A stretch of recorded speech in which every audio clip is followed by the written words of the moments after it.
Ama alwaqfatu thaniya, katika hii kisa ya kwamba Nabii Allahi Adam amekutwa na mtume katika mbingu ya kwanza, vile vile ulama wakasema, limadha ijtamaa an-nabiy sallallahu alayhi wasallama bi abihi Adama fi samai al-ula. Kwa nini mtume Muhammad katika mbingu ya kwanza amekutana na babake Nabii Allahi Adam? Maana yake nini? Kwa nini kwenye mbingu ya kwanza hakuwekewa Nabii Allahi Musa? Kwa nini katika mbingu ya kwanza hakuwekwa mathalan Harun au Idris au Yusuf? Kwa nini Nabii Allahi Adam ndio akawekwa katika mbingu ya kwanza awe ndio atampokea mtume Muhammad?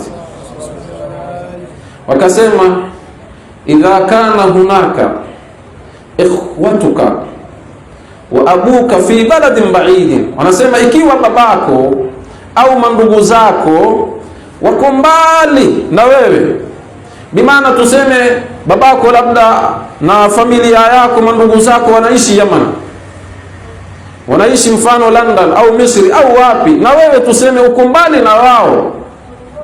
Wanasema wa anta dhahabta hunaka, lakini siku moja ukaamua kufunga safari, ukasema wacha niende katika mji ambao kwamba babangu yuko na mandugu zangu wako, niende niwatembelee. Wakasema ulama, ikiwa sasa babako yuko mbali, mandugu zako uko mbali, wakasema na wewe ukaenda huko, awalan tazuru abaka au tazuru ikhwataka, na wewe ukafika pale, je, mwanzo utakwenda kumzuru babako au utawazuru mandugu zako? Wakasema awalan tazuru abaka, mwanzo utamzuru babako. Kwa nini? Liannahu sahibul fadli alayka, kwa sababu baba ndiyo mwenye ubora juu yako. Huwa sababul wujud, wewe sababu ya kupatikana kwako ni kwa ajili ya babako. Lau ingekuwa si babako, wewe hungepatikana. Sasa wakasema akawekwa Nabii Allahi Adam kwa sababu mtume, na sote tunasema Sayyiduna Adam ni abuna, ni baba yetu, akawekwa katika mbingu ya kwanza.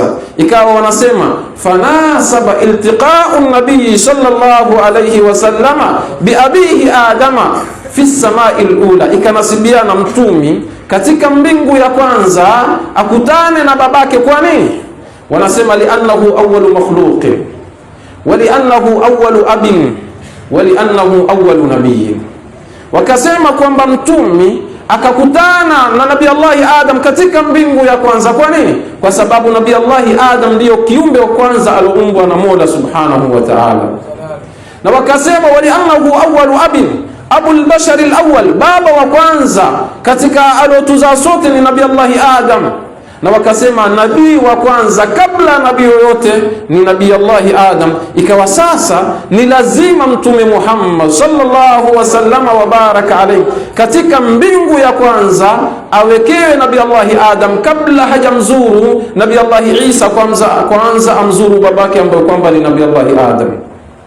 Hapa ndugu zangu kuna faida ya pili au ya tatu, lakini sitoashiria kwa sababu